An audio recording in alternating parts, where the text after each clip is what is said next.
네, 이번 시간은 제3자를 위한 계약에 대해서 살펴보겠습니다. 제3자를 위한 계약에서 공인중개사 신문을 하면서 접할 일은 없을 겁니다.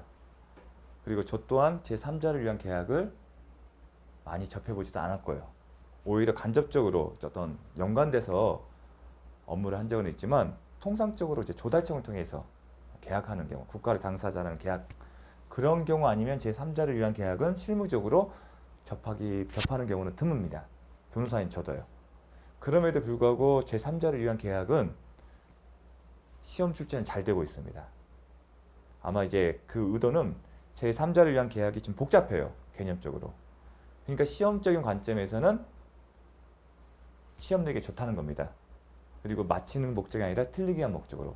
따라서 제3자를 위한 계약은 좀 어떤 개념을 가지시고 어떤 사항인지를 보신 다음에 용어에 익숙해지셔야 합니다. 그리고 거기에 대한 핵심적인 것들을 지문들을 암기를 하셔야 합니다. 자, 3자를 위한 계약은 정의부터 잠깐 보도록 하겠습니다. 정의는 이렇게 되어 있습니다. 되게 개념이 중요합니다. 제3자를 위한 계약은 계약 당사자가 아닌, 자, 계약의 문제겠죠. 계약 당사자가 아닌 제3자로 하여금 직접 계약 당사자의 일방에 대하여 채권을 취득한다. 그런 계약이다. 제3자를 위한 계약. 계약 당사자가 아닌 제3자로 하여금 뭐다? 직접이에요. 계약 당사자 일방에 대하여 채권을 취득하는 것을 목적으로 하는 계약이다. 이 개념은 상당히 중요한 개념입니다. 이 직접 취득하게 한다. 채권을. 직접 제3자로 하여금 직접 채권을 취득한다. 직접 채권 취득. 이 의미는 뭐냐면 제3자가 채무자를 상대로 해서 직접 채권을 행사할 수 있다는 의미거든요. 그런데 언뜻 보면 비슷한 게 있어요. 채권 양도. 채권 양도 계약. 채권 양도는 양도인 양수인이 있어요. 양도 계약을 체결하고 채무자의 대항 요건을 갖추려면 통지나 승낙이 있어야 합니다. 그런데 채권 양도 계약과 제3자를 위한 계약의 차이점이 뭐냐면 채권을 취득한 사람이 채권 양도이든 채권 양수인이 계약에 체결해요. 채권 양도 계약을. 그런데 제3자를 위한 계약에서는 양수인이 제3자가 그런 계약을 체결하는 게 아닙니다. 따라서 이런 개념과 좀 구별한 게 실제 실무에서는 되게 그래서 어렵거든요. 그래서 개념이 중요하다는 얘기는 그만큼 실제 상에서는 판단하기 힘들어요. 근데 여러분이 그럴 것까지 취급할 일은 없습니다. 우리는 시험만 마치는 입장이기 때문에 시험을 준비한 사람 입장이기 때문에 포인트는 직접 채권을 취득한다는 게 핵심입니다. 근데 이런 직접 취득하는 계약 과정에 제3자가 처음부터 관여를 하진 않습니다. 자, 그런 이게 과연 무슨 뜻인지 보기 위해서는 사례를 보시는 게 좋습니다. 이게 기출문제거든요. 기출문제 보면 아 이게 제3자를 위한 계약의 모습이구나 아실 수 있습니다. 이 문제가 계속 출제됐어요. 변형돼서. 그러니까 이 케이스만 확실하게 아시면 제3자를 위한 계약의 전형적인 모습을 아는 겁니다. 읽어보겠습니다. 갑은 자신의 X부동산을 을에게 매도하면서 매도인, 매수인이 매매 계약이죠. 계약의 당사자 등장하죠. 계약 당사자. 계약 당사자 누구죠? 매도인 갑과 매수인 을이에요. 대금 채권을. 이 대금 채권 누구한테 있는 거죠? 매도인이 매수인에 대한 채권인 거죠. 대금은. 그 채권을 병에게. 매매계약 당사자입니까? 아니죠. 제3자다. 3자에게 기속시키기로 하고. 이 표현은 뭐냐면 이 채권을 제3자가 직접 취득한다. 직접 채권을 취득한다. 그 의미입니다. 대급 지급과 동시에 소유권 이전 등기를 해주겠다. 이 매매 대금 지급과 소유권 이전 등기 의무는 무슨 관계다? 동시에. 동시행 관계라는 얘기입니다. 그 후 병은 을에게 수익의 의사표시를 하였다. 자, 그러면 잠깐 설명하겠습니다. 갑, 을 매매 계약을 체결했습니다. 매매 계약을 체결했으면 매도인, 매수인이 등장하죠. 이제 권리 측면에서 보겠습니다. 을은 갑에게 소위 등 청구권이 있죠.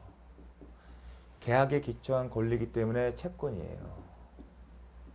반대로 매도인은 매수인을 상대로 어떻다? 매매대금 지급 청구권이에요. 당연히 물건이니까 채권이에요. 채권이겠죠. 물건은 딱 머릿속에 떠올립니다. 법이 정한 소유권, 제한물권. 그걸 기억하셔야죠. 그리고 소유권 이전 등기 청구권은 계약에 기초한 거잖아요. 을이 계약에 기초한 청구이기 때문에 채권이다. 그걸 이제 이런 개념을 아셔야 돼요. 그래서 채권 양도 문제가 생겼었죠. 기억나십니까? 예. 매매계약에서 채권 양도에 대해서는 제한이 있었죠. 중간생략 등기 합의도 생각이 떠오르셔야 합니다. 자, 그거는 넘어가고 지금은 이 청구권이 있어요. 채권이 있었어요. 이 채권 누구한테 있다? 매도인에게 있어요. 매도인에게 채권이 있어요. 어떤 채권? 매매대금 지금 청구권, 채권. 그런데 원래는 갑이 취득하는 건데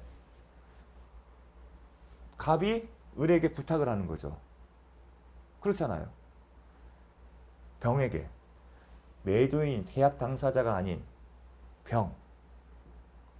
병에게 이 채권을 매매대금 채권을 기소시키는 거죠. 지금 질문이 아까 사례 케이스가 갑과 을은 계약 당사자가 아닌 병에게 매매대금 채권을 기소시키기로 하였다. 기소시키기로 하는 계약을 했다. 이 의미잖아요. 이 채권을 병에게, 갑이 갖고 있는 것을 병에게 기소시키기로 하는 계약을 체결했다. 그게 제3자를 위한 계약이에요. 근데 이 기소시키기로 하는 계약을 할 때 갑과 을은 둘이 있었죠. 병이 개입을 합니까? 개입을 안 하잖아요. 이런 약속을 할 때. 제가 그 얘기를 한 이유는 이 채권에 대해서 기소시키는 방법이 또 하나가 있어요. 뭐냐? 채권 양도 약속이에요. 그럼 그걸 어떻게 하죠? 매도인과 병이 채권 양도 양수 계약을 체결한 다음에 가져가는 것이죠. 그런 다음에 양수인 병은 채무자에게 대항하기 위해서는 통지나 승낙을 해야 합니다. 그렇게 가는 겁니다. 그런데 이건 다르죠. 갑과 을 사이의 계약으로. 그러면 먼저 용어 갈게요. 이 사람이 이제 수익자인 거예요. 아까 양도 양수 계약했을 때는 양수인을 표현했지만 이 사람은 관여를 않잖아요. 갑과 을이 계약에 의해서 어떤 게 제3자를 위한 병을 위한 계약으로서 하는 거잖아요. 이 사람에게 이 채권 매매 계약에 따른 발생하는 권리죠. 갑과 을 사이에서 발생하는 권리를 병에게 기속시키는 거잖아요. 직접. 그래서 이 사람을 뭐라고 한다? 수익자. 그리고 매도인 입장에서 자기의 채권을 병에게 기소시키려고 요청한 거죠. 그리고 이 사람이 승낙한 거잖아요. 그잖아요. 구조가. 이 채권에 이 사람을 기소시킨 것을 누가 요청했어요? 갑이 했죠. 그래서 매도인이 뭐다? 잠시만요. 매도인이 뭐라고 한다? 요약자.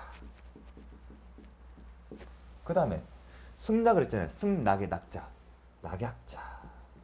뭘 승낙한 거죠? 너의 채권을 직접 취득하게 하겠다. 병이.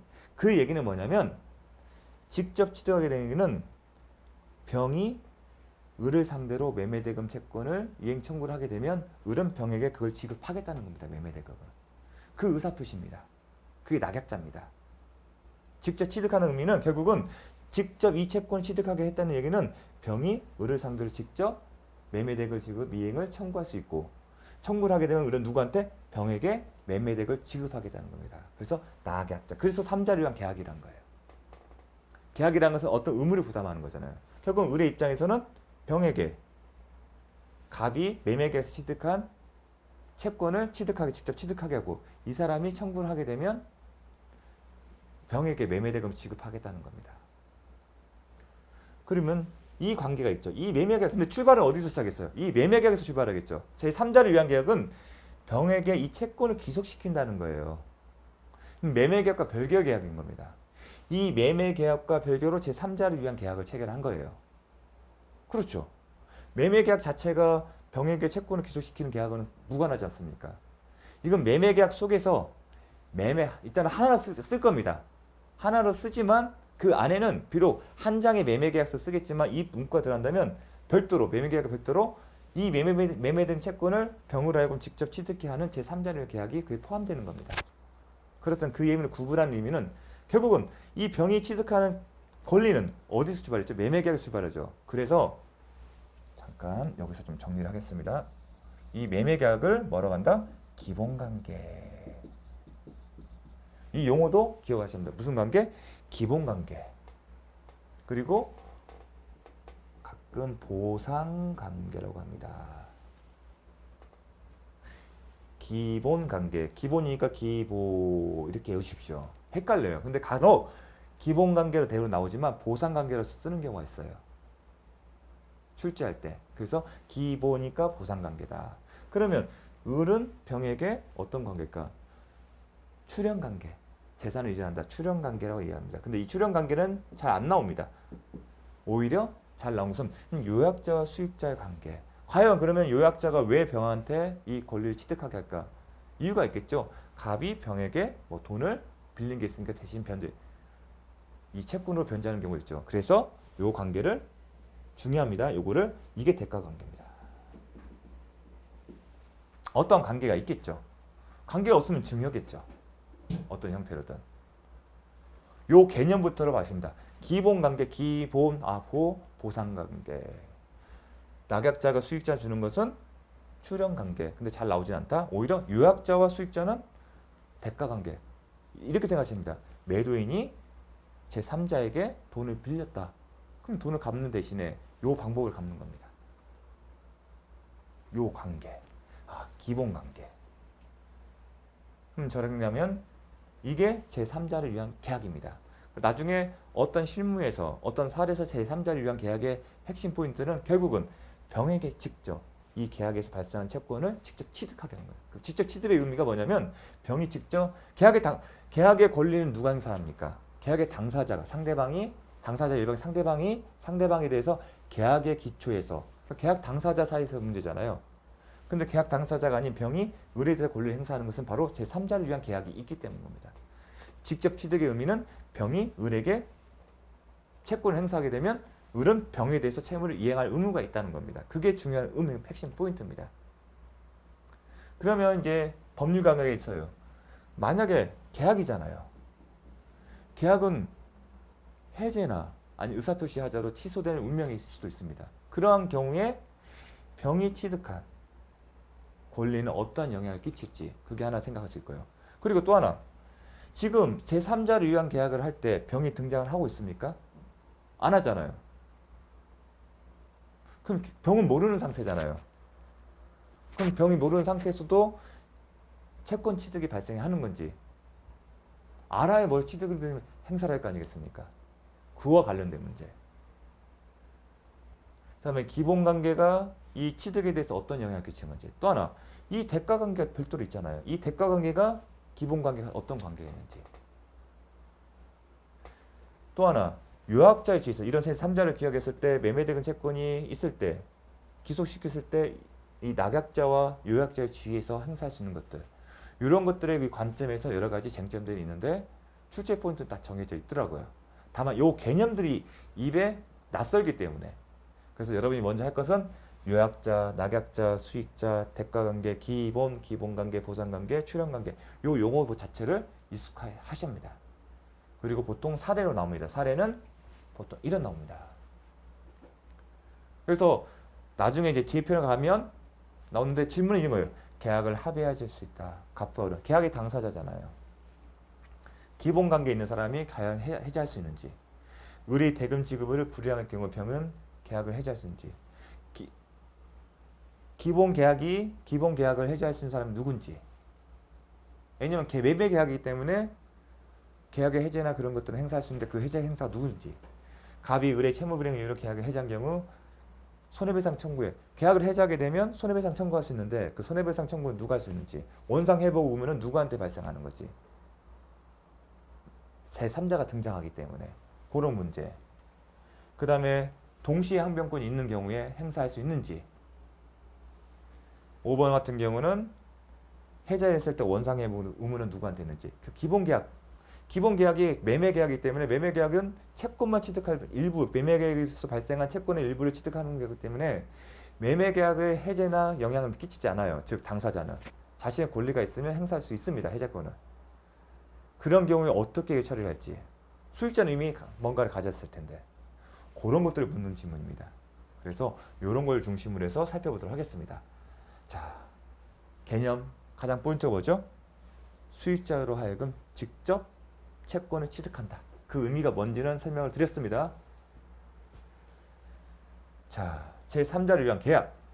계약에 의하여 당사자 일방이 제3자에게 제3자는 결국 수익자에게요. 이행할 것을 약정한 때는 제3자는 수익자는 채무자에게 누구냐? 낙약자이죠. 이제는 요약자, 낙약자 이렇게 개념을 정확히 아셔야 돼요. 수익자, 기본관계, 보상관계, 대가관계, 출연관계 이 개념을 가지고 아셔야 합니다.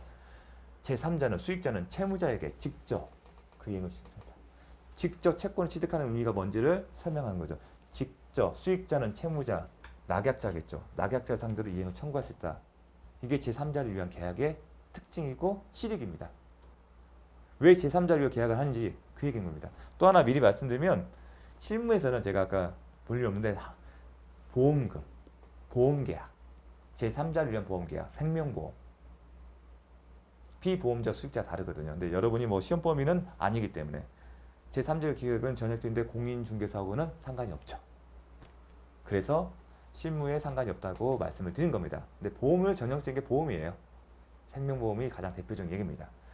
그 특징이 뭐냐면 직접 그 이행을 청구할 수 있다는 거예요. 이게 핵심 포인트입니다. 자, 전항의 경우에 제3자의 권리는 수익자의 권리는 제3자가 수익자가 채무자에 대하여 계약의 이익을 받을 의사를 표시한 때 생긴다. 이 표현이 중요합니다. 제3자를 위한 계약할 때 병은 당사자가 아닌 게 모르죠. 그러면 병이 채권을 직접 취득하는 시점은 언제냐? 그거예요. 언제다? 수익. 나 그 이득을 받아들일게. 수익의 의사를 표시한 때 발생합니다. 수익의 의사를 표시한 때 생기는 겁니다. 근데 주의할 건 뭐냐면 수익의 의사 표시는 제3자가 채권을 취득하기 위한 요건이지 제3자를 위한 계약의 성립이나 유효 요건은 아닙니다. 즉 병은 당사자가 아니에요. 따라서 병이 모르는 상태에서 계약을 하더라도 제3자를 위한 계약 자체는 유효합니다. 수익의 의사 표시가 있어야만 그때서야 제3자의 계약에 유효하게 성립되는 게 아니라 병의 수익의 의사 표시에 상관없이 계약 당사자인 매도인과 매수인의 계약만으로도 제3자를 위한 계약은 유효하다는 겁니다. 다만 병이 직접 그 권리를 취득하는 시점은 언제다? 수익의 의사 표시를 한 때입니다. 그 표현입니다. 전항의 경우에 제3자를 위한 계약에 있어서 제3자의 권리, 즉 병의 권리는 직접 채권을 취득한다. 그 시점은 언제다? 제3자, 수익자가 채무자, 낙약자에 대하여 계약의 이익을 받을 의사를 표시한 때 생깁니다. 수익 의사 표시는 제3자가 누구에게? 낙약자, 채무자에 대하여 하여야 한다. 이 부분이 중요합니다. 여러분 이 조문은 상당히 중요합니다. 수익의 의사 표시가 없더라도 병이 모르는 상태에서 제3자를 위한 계약은 유효하게 성립한다. 다만 병이 직접 채권을 취득하려면 이 채권의 이익을 누리겠다는 그 수익의 의사 표시를 누구한테? 낙약자에 대해서 했을 때 취득한다는 겁니다. 안 시점에 알아서 수익의 의사 표시를 거절할 수도 있다는 얘기입니다. 수익의 의사 표시를 하지 않으면 거절하겠다는 거고 그 경우에는 직접 채권을 취득하지 못한다는 얘기입니다. 무슨 얘기냐면 중요하니까 좀 보겠습니다. 요약자, 낙약자 개념이 되게 중요해요. 수익자. 제3자를 위한 계약은 요약자, 낙약자 사이의 의사만으로 결정이 된 거예요. 유약이 성립됩니다. 직접 채권을 취득하는 거죠. 그런데 수익자가 직접 채권을 취득하는 것은 강제적인 게 아니라 수익자가 낙약자에 대해서 수익의 의사 표시를 한 경우에만 가능합니다. 그 얘기는 뭐냐면 나 그거 하기 싫어 하게 되면 채권을 취득하지 않은 겁니다. 당연하게 취득하는 게 아니라 수익자의 수익 의사 표시에 따라 결정된다는 걸 그 점을 알아야 하는 겁니다. 따라서 3자를 위한 계약에는 그러면 병이 수익의 의사 표시가 있는지 여부를 살펴봐야 하는 겁니다. 왜냐하면 수익 의사 표시를 거절하게 되면 채권을 취득하지 않기 때문에. 그래서 생명보험 계약을 할 때, 보험 계약을 할 때 수익자에게 전화를 하는 거예요. 이런 사실 알고 있냐. 그래서 그런 개념. 자, 아셔야 합니다. 수익의 의사 표시. 누구한테 한다? 수익자가 낙약자에. 그러면 수익자가 가만히 있는 경우도 있잖아요. 낙약자 입장에서는 이 채권이 매매계약이면 조만간 매매대금 채권을 지급할 시기 변제기에 도래할 거예요. 그럼 그 전에 수익자가 수익의 의사 표시가 있는지 여기를 확인하고 싶겠죠. 병이 빨리 매도인이 요약자가 병에게 알려서 너 이렇게 할 건데 할 거야? 그러면 알았어. 그럼 너 낙약자에 대해서 매수인에 대해서 의사 표시에 알려주면 되는데 알려줬으면 되니까 가만히 있다. 근데 매수인 입장에서는 누구한테 줘야 할지를 결정해야겠죠. 그래서 다음 사망에 나오는 게 그 얘기입니다. 그 얘기를 보게 되면 잠시만요. 그 얘기는 나중에 하겠습니다. 자, 제3자의 권리는 자 수익의 의사표시 했어요. 제3자가 채무자에 대해 수익 의사표시를 하면 계약 성립 시에 소급한다? 아니다. 언제? 의사를 표시한 때. 이 부분 헷갈리지 마십시오.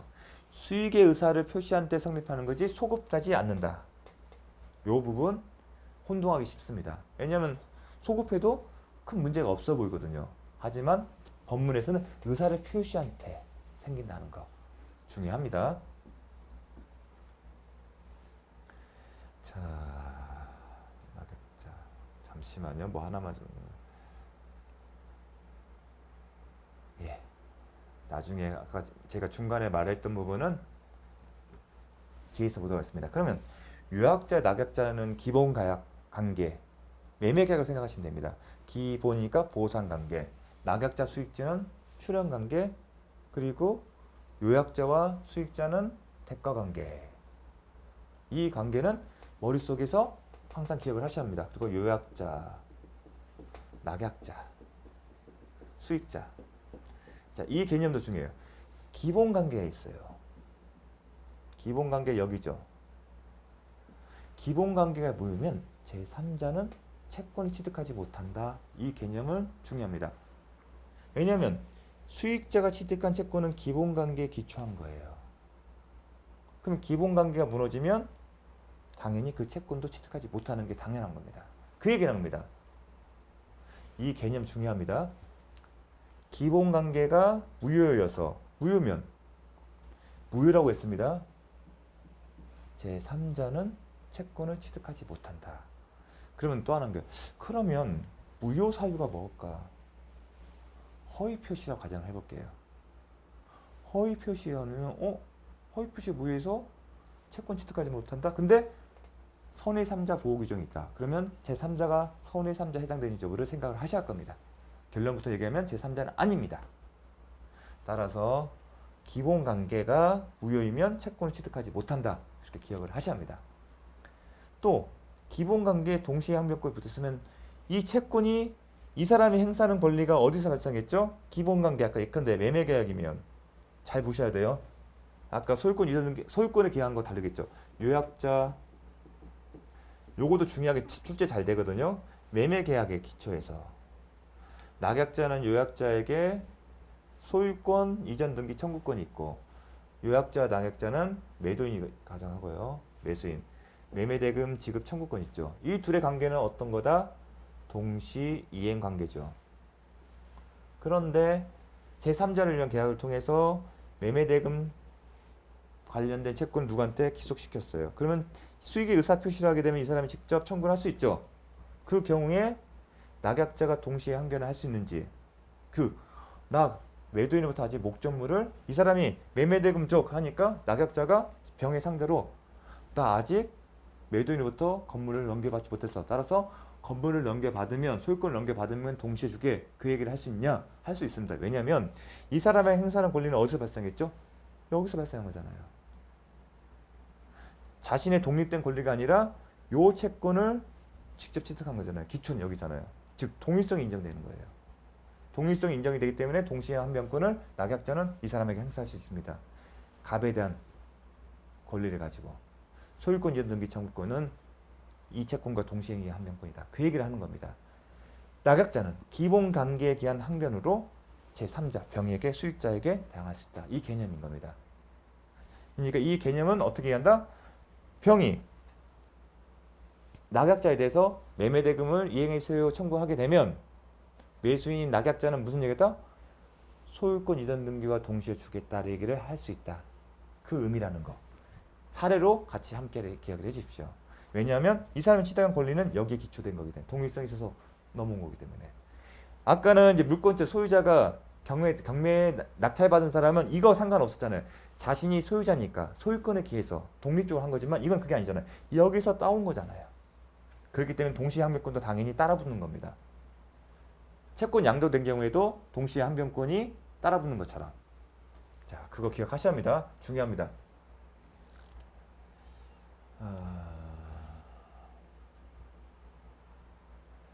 제3자를 위한 계약 체결의 원인이 된 요약자와 3자 사이의 법률관계, 이런 게 대가관계입니다.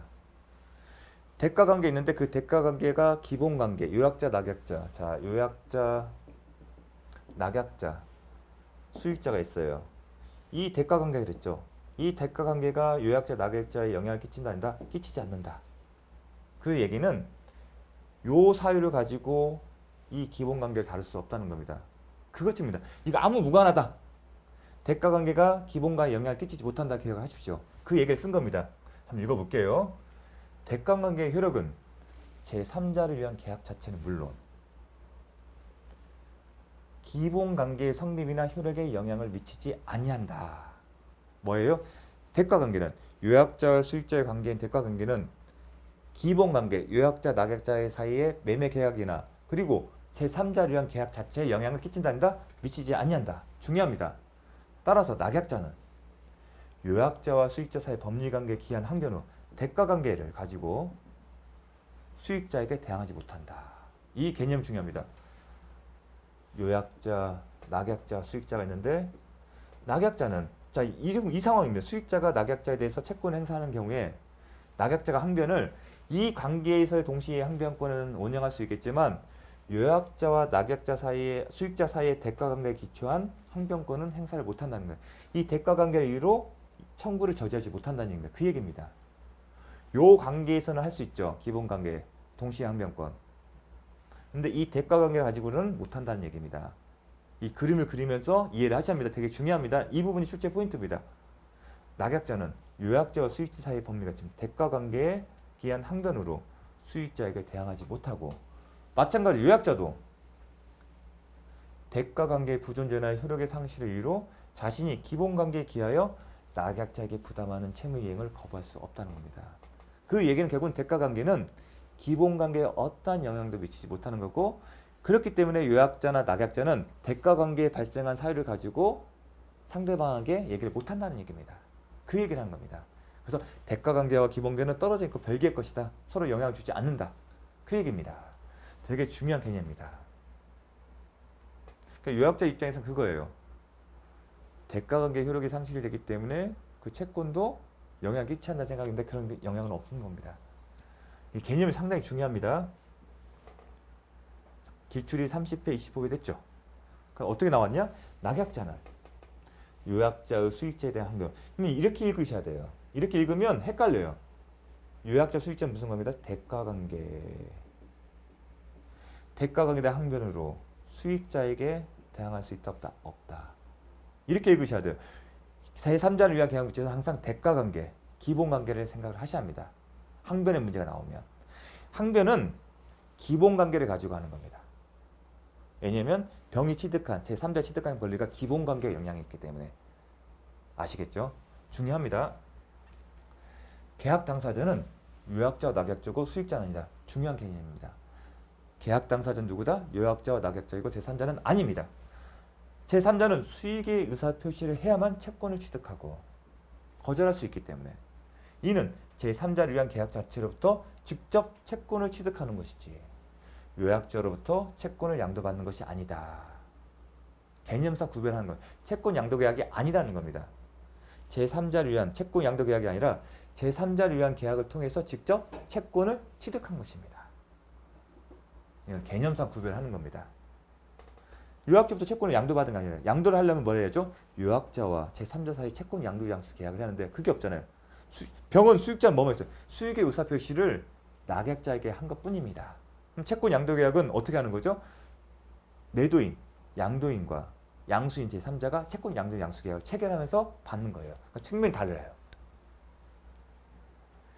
자, 제3자를 위한 계약에서 제3자는 처음부터 이것도 잘 출제가 잘 됩니다. 확정되어 있을 필요 없다. 처음부터 암기하십시오. 확정될 수 있으면 충분하다.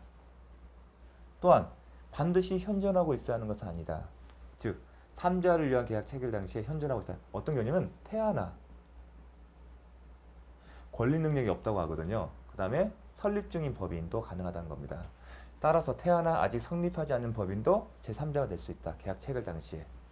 그러니까 반드시 현존하고 있어야 하는 것은 아니다. 무슨 얘기냐면 권리 능력이 없어요.